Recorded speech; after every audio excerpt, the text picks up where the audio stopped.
So what's happening? It's 2:46 a.m. I finished listening to Drake. Drake Scorpion is finally here. Double disc, 25 tracks, basically 4 Kanye albums. So, this is my thoughts. I'm going to try not to make this long. It's going to have to be kind of long because it's a double album. And I wrote notes on my stuff. Because I don't want to be doing the cropping and all this and all the editing. So the way I do my reviews, I write a little notes on the songs and go back some. So that's how I'm going to be doing this. And I'm going to break it apart. Break it down to 2 pieces.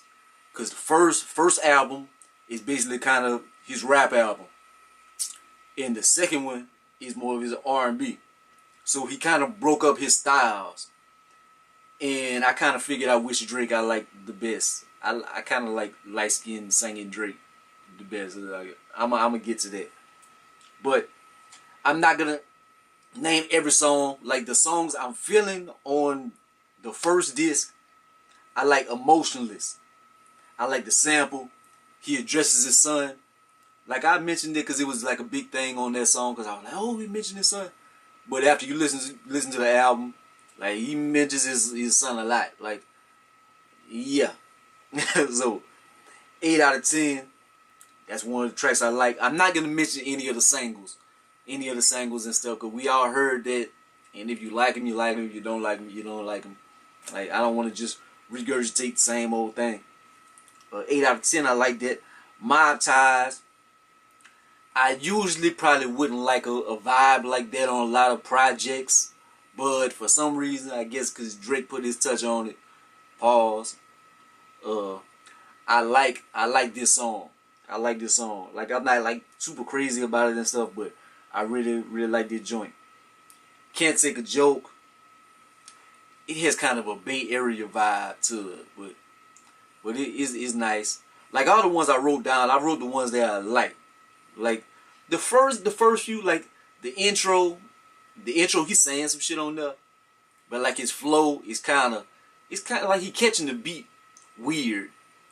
And the second song is alright, then the third song is alright, then it goes into like 2 singles, and then it goes into songs that I like, that I enjoy. Sandra's Rose, I love that sample on there, but I guess his mother name is Sandy, so it was, or Sandra or whatever. So he talking about like she birthed him, like he came from her, the seed and stuff. So he blossomed and this and that. He made himself into what it is. Like I don't know why, when I've seen the title for the song, I was Sandra's Rose. I don't know why I was thinking Sandra Bland. I was like, oh, we gonna have a song about like Sandra Bland and what happened, like a ode to her. I don't know why I was thinking that, but Sandra's Rose. So I'm thinking this is mama. Like I'm a fan, but I don't. Talk Up featuring Jay-Z. To be honest, it's kind of a forgettable track, but the fact that it's Drake and Jay-Z, it like I kind of listened to it like 2 times. Drake verse, I don't know why I just couldn't. It was nice, but it just didn't have nothing that just like held my attention. Like my ADHD started floating away, so my mind was just starting to go places. You know, but the Jay-Z one, like I paid attention to the Jay-Z verse.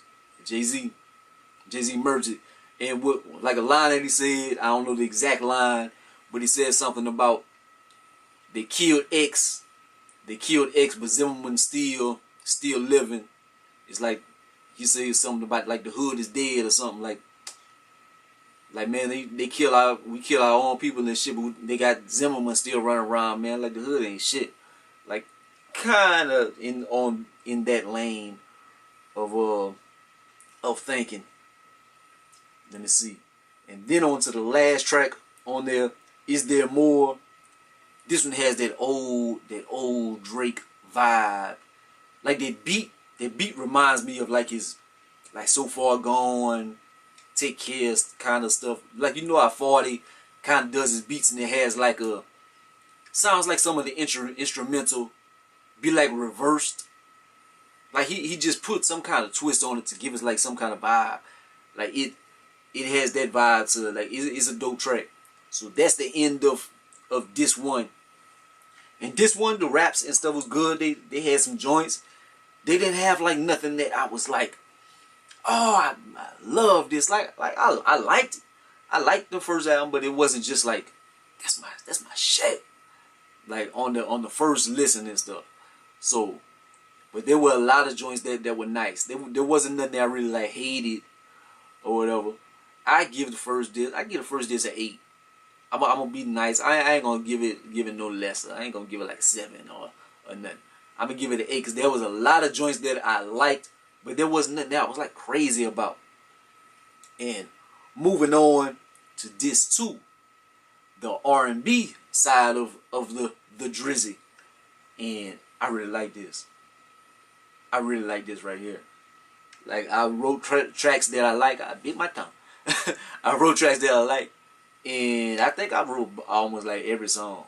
Like, and give a little synopsis of whatever. Starts off with Peak. I know Party Next Door wrote that song.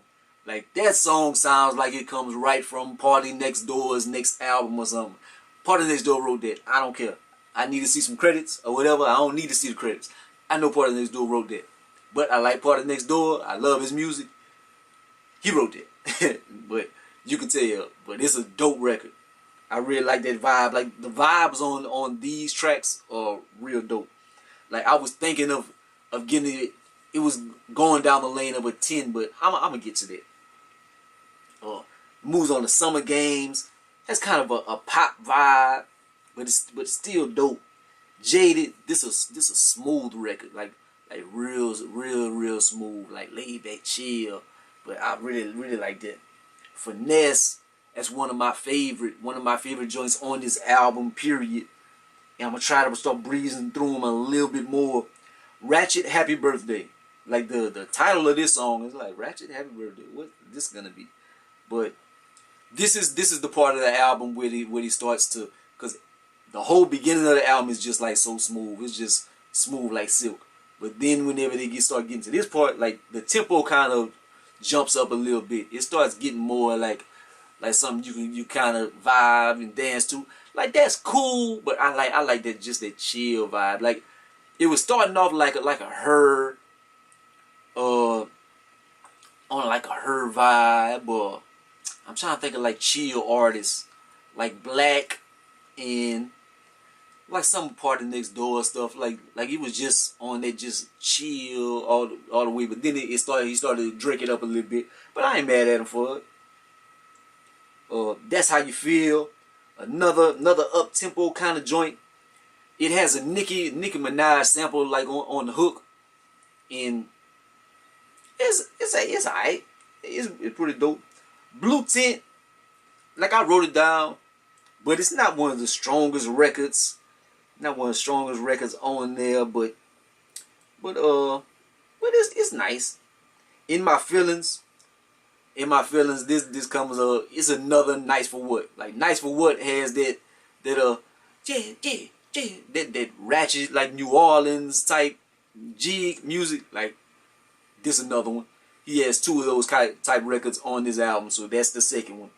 Like he was like, I'm gonna make this work. This either one of them gonna work. So it's a new sound that he was going for, I guess. This one right here, Don't Matter to Me, featuring Michael Jackson. This is my favorite joint on the album. Like this is one of the ones I wanted to listen to this one the most before I even heard the album. I want to hear what he did, what it sounded like with Mike, and like y'all don't hold this against me. Don't hold this against me. I'm gonna be 100% with y'all. I keep it real all the time. Hey man, I put this joint on and I just like cheesed up. Like I just cheesed up, man. I was just so happy listening to it. And whenever Mike came on the hook, I don't know, for some reason, like he sound like just perfect for it. Like he been dead 9 years. I think it was 9-year anniversary. His father died the other day. So I don't know why, but when that hook came on, he just sounded like it was just like he was in the studio yesterday recording it. It just sounds so perfect. Man, I shed a tear. I ain't gonna lie, I start crying a little bit. Like, I don't know. I'm born in the 80s. Like, Mike was a big hero of mine when I was younger. Like, I loved Mike so much. When I was a little kid, I came front. I was spinning and moonwalking with my socks and stuff. So just to hear him on the Drake song like nowadays, and just it sounds so dope. Like, I was so happy to hear that. And this is my favorite joint off the whole album. Not enough of that. Moving on. After Dark featuring Ty Dolla $ign and Static Major. I like the verse and stuff, but the hook, I'm not too crazy about the hook. But the verse kind of make it up enough for me to write it down. Like Final Fantasy, it has a funny kind, like the beat is kind of funny, but it's dope. Then in the middle it has like a Mario Povich skit. Oh, they baby look like Drake, and so that was funny. But then after it has like a second part to the record, and the second part is super dope. Like the second part, that vibe on there, he should have did that vibe for the whole song. Like that was dope. I sound so country when I say that, the whole song, yeah, ball. And March 14th, that's the last record on here. This is basically the story of Adidon Part 2. in kind of a way. This song is like a letter to, like not a letter, but he just talking to his son about what happened, and hopefully like he be more into his life and stuff. So yeah, he has a son like Pusha T. He was right on about that. Yeah, so he has a son, and he kind of like talking to him and telling him about his life and about him and how his mother, they don't get along, but he hoping that they get along and stuff, and he wants him to meet his grandfather and stuff, because his grandfather a character and this and that. And so the second album, I really like this one. It was leaning towards a 10, but they had a few, not bumps in the road, but there was some things that I wasn't crazy about. So I was like, 10, like I want to like everything through and through. But my 10s is weird. Because I gave Nas a 10 because there wasn't anything I disliked. But is it a classic? I really don't think it's a classic. But there was nothing that I disliked on the Nas. Like this, I think this probably doper than the Nas, but I don't think, but there were things that I didn't like, so I got to deduct some points. So, this one, I would give this like a 9.7. Like close to a 10. But there was just some small hiccups, like a hook here and there, a beat. But the R&B part is so dope. So it's an 8 and a 9.8. So you round it up. My math isn't the best in the world, so it's like a 9, like a 8.995 or something. So I thought the album was dope, but I don't want this to be super long. Like, comment, subscribe, gonna be the greatest and the most hated. Leave your thoughts in the comment section. What do you think about the Drake album? I think he bounced back from his loss to Pusha T. I think it's dope, man. I'm gonna have this in rotation for a minute, and to have a double album, 25 songs, when we've been used to the past few weeks listening to them Kanye joints, 6 songs. To have something that's a full album, 2 full albums, it feels so good to have something to put in the whip and be able to ride and really listen to something. So I can't wait to do it. But holla at your boy. Peace out.